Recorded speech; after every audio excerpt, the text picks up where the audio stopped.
Akashvani presents Morning News.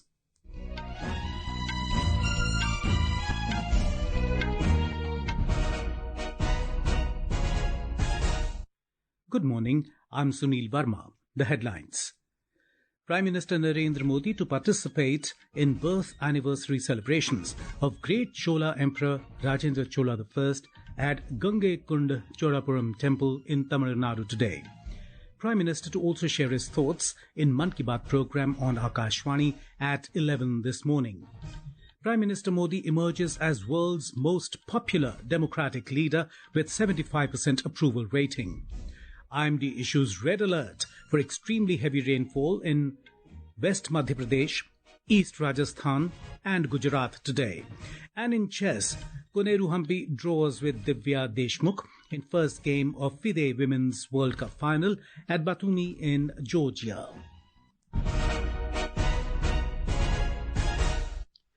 Prime Minister Narendra Modi will participate in the celebration of the birth anniversary of the great Chola Emperor Rajendra Chola I with the Adi Tiruvadurai festival at Gangaikonda Cholapuram Temple in Tamil Nadu today.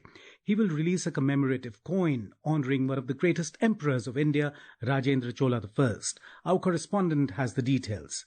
The fitting celebration in honor of the great King Rajendra Chola I by the Ministry of Culture through the Adi Tiruvadurai festival from 23rd July will conclude today. The concluding ceremony will be graced by the Prime Minister Shri Narendra Modi. The event hosted at the iconic Gangaikonda Cholapuram in Tamil Nadu, which was once the capital of Cholas for more than a quarter of a millennium. Today's celebration also marks the 100 years of his maritime expedition to Southeast Asia and the construction of the UNESCO-listed Gangaikonda Cholapuram Temple. The Adi Tiruvadurai Festival 2025 offers a majestic tribute to the enduring legacy of Rajendra Chola I and the cultural brilliance of the Chola dynasty. It commemorates not only the historical emperor but also celebrates Tamil spiritual heritage, the Shaiva Bhakti and India's ancient maritime connections. It is notable to mention that the Adi Tiruvadurai marks the birth star of the Rajendra Chola I.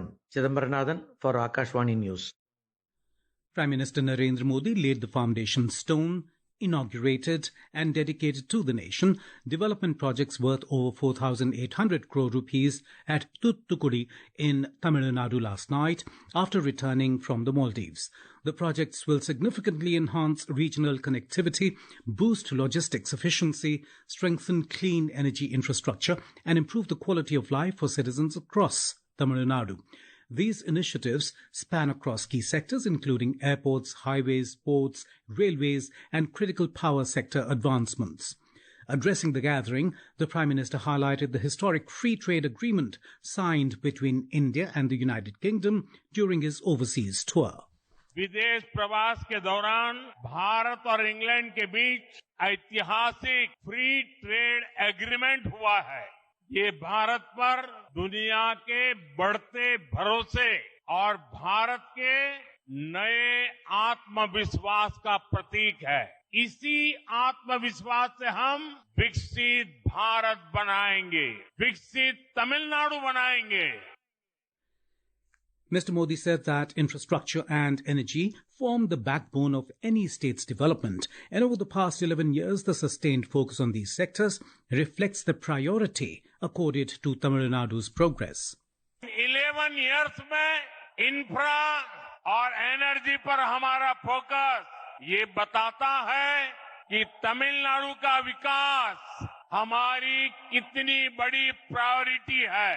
सभी परियोजनाएं भी तूतुकुड़ी और तमिलनाडु को connectivity, clean energy और नई opportunities का hub बनाएगी।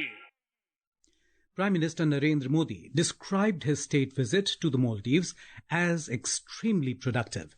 As the guest of honor for the 60th anniversary of Maldives' independence, he was the first Indian Prime Minister to attend these celebrations.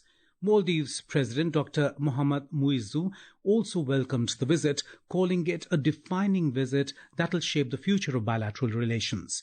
In a social media post, he expressed his gratitude to Mr. Modi for his state visit, emphasizing that India will be a crucial partner for the Maldives moving forward.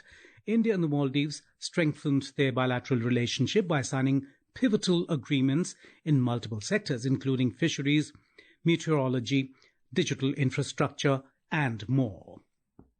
Prime Minister Narendra Modi will share his thoughts with the people of the country and abroad in the Mann Ki Baat program on Akashvani at 11 a.m. today. It will be the 124th episode of the monthly radio program. The program will be broadcast across the entire Akashvani and Doordarshan network, the AIR News website, and the News on AIR mobile app.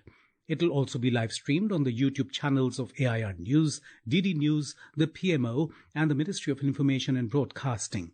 Akashvani will broadcast the program in regional languages immediately after the Hindi broadcast. Prime Minister Narendra Modi has emerged as the world's most popular democratic leader with a 75% approval rating, according to a recent global survey conducted by US-based data analytics firm Morning Consult. The survey, which reflects public sentiment collected between July 4th and 10th, 2025, shows Mr. Modi well ahead of his global counterparts. South Korean President Lee Jae-myung followed with a 59% approval rating. Argentine President Javier Milei secured the third spot with 57%. The survey uses a rolling 7-day average to assess opinions among adult populations in each country. This recognition for Mr. Modi also coincides with another milestone in his political journey. Yesterday, he has completed 4,079 days in office, surpassing Indira Gandhi to become India's second longest-serving Prime Minister in an uninterrupted term. Mr. Modi is behind only the country's first Prime Minister, Jawaharlal Nehru. This is Akashvani giving you the news. For quick news updates round the clock, follow us on our X handle at AIR News Alerts. And for details of stories and more, log on to our website www.newsonair.gov.in and download News on AIR app. Home Minister Amit Shah has said that Prime Minister Narendra Modi's strong resolve and the support of fellow citizens sent a strong message of zero tolerance towards terrorism across the world. Addressing the 8th National Security Strategies Conference in New Delhi, he said that India's rising stature will lead to increasing national security challenges in the years to come. Mr. Shah said that the next 5 to 10 years will be very important for the development and security of the country. He urged that the use of national databases like NatGrid, Nidan, IMOT, and CBI's fugitive database be inculcated amongst young officers by including them in all training programs. In Chhattisgarh, at least 4 Maoists were killed in an encounter with security forces in Bijapur district yesterday. Bodies of the killed Maoists have been recovered. Security personnel also recovered a large quantity of weapons, including self-loading rifle from the spot. A joint team of security forces was dispatched on a search operation after the intelligence inputs about the presence of Maoists in the southwestern region of the district. There has been intermittent exchange of fire between security forces and Naxalites since yesterday evening. India has sent a consignment of humanitarian assistance to the people of Somalia. In a social media post, Ministry of External Affairs spokesperson Randhir Jaiswal said that the consignment consists of 10 tons, which includes essential medicines, surgical items, hospital essentials and biomedical equipment. He also added that India is continuing humanitarian assistance to Somalia. US President Donald Trump has said the leaders of Cambodia and Thailand have agreed to meet immediately to quickly work out a ceasefire as he sought to broker peace after 3 days of fighting along their border. Thanking Mr. Trump, Thailand's acting Prime Minister Phumtham Vechayachai said that his country agrees in principle to have a ceasefire in place but would like to see sincere intention from the Cambodian side. President Trump said he has spoken to Cambodian Prime Minister Hun Manet and Phumtham and warned them that he would not make trade deals with either if the border conflict continued. Mr. Poomtham also said he's asked President Trump to convey to the Cambodian side that Thailand wants to convene a bilateral dialogue as soon as possible to bring forth measures and procedures for the ceasefire and the eventual peaceful resolution of the conflict. United Nations Secretary-General Antonio Guterres has expressed deep concern over the recent armed clashes along the Cambodia-Thailand border, urging both nations to agree to an immediate ceasefire and resolve their disputes through dialogue. In a social media post, he called for a ceasefire and offered assistance to facilitate a peaceful resolution between the two nations. Mr. Guterres stated that he remains available to assist in efforts towards a peaceful resolution of the dispute. India Meteorological Department IMD has issued a red alert for extremely heavy rainfall over West Madhya Pradesh, East Rajasthan and Gujarat today. The weather agency said that monsoon conditions are likely to be in active phase over central India and along the west coast and adjoining Ghat areas during the next 3 days. According to the IMD, heavy to very heavy rainfall is expected over Uttarakhand, East Madhya Pradesh, Sub-Himalayan West Bengal, Sikkim, Arunachal Pradesh, Assam, Meghalaya today. Heavy to very heavy rainfall is also expected today over Saurashtra, Kutch, Konkan, Goa, Madhya Maharashtra and coastal and north interior Karnataka. And now, news from the world of sports. In chess, first game in the final of the FIDE Women's World Cup 2025 between Koneru Humpy and fellow Indian Divya Deshmukh ended in a draw in Georgia last evening. Divya was playing with the white pieces while Koneru was on the board with black. Both the players got 0.5 points each after this draw. Game 2 of the final will be played today. The All-Indian clash guarantees a spot in the next year's FIDE Women's Candidates Tournament. On to cricket, India will resume their second innings at an overnight score of 174 for 2 against hosts England on the last day of the fourth test of the Anderson Tendulkar Trophy at Old Trafford in Manchester today. Captain Shubman Gill not out at 78 and KL Rahul unbeaten at 87 gave India a glimmer of hope as England took a massive 311-run lead on day 4 last night. At stumps, India is still trailing from the host by 137 runs. Meanwhile, the Asian Cricket Council ACC yesterday announced the detailed fixtures for the upcoming Men's Asia Cup 2025. The tournament will take place from September 9 and will likely conclude on September 28 with Dubai and Abu Dhabi as the likely venues. India, Pakistan, UAE and Oman are placed in Group A, while Group B comprises of Bangladesh, Sri Lanka, Afghanistan and Hong Kong. India and Pakistan are set to meet in the group stage clash on September 14. In badminton, Indian men's doubles pair of Swastika Sairaj and Chirag Shetty bowed out of the China Open 2025 after a straight game defeat to Malaysia's world number 2 duo Aaron Chia and So Woo Yik in the semi-finals yesterday. With Bimal Mohapatra, Chirag Jha, Akashvani News, Delhi. In archery at the World University Games held in Germany's Essen, India's Sahil Jadhav won the compound men's individual gold while Parneet Kaur bagged the women's individual silver. With this, India finished second with 5 medals, including 2 gold, 2 silver and a bronze.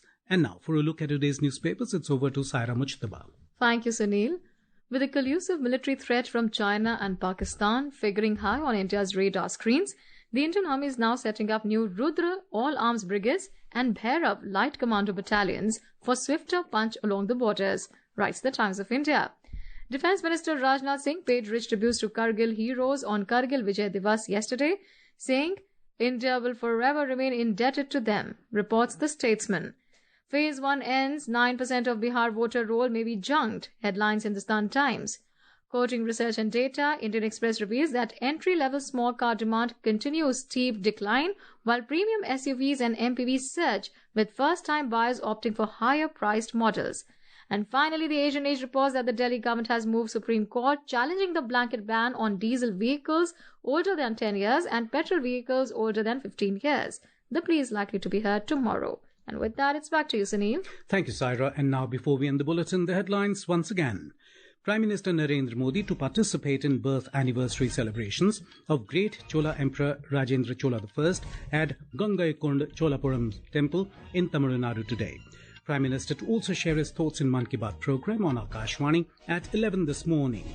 Prime Minister Modi emerges as world's most popular democratic leader with 75% approval rating. IMD issues red alert for extremely heavy rainfall in West Madhya Pradesh, East Rajasthan and Gujarat today. And in chess, Koneru Humpy draws with Divya Deshmukh in first game of FIDE Women's World Cup final at Batumi in Georgia.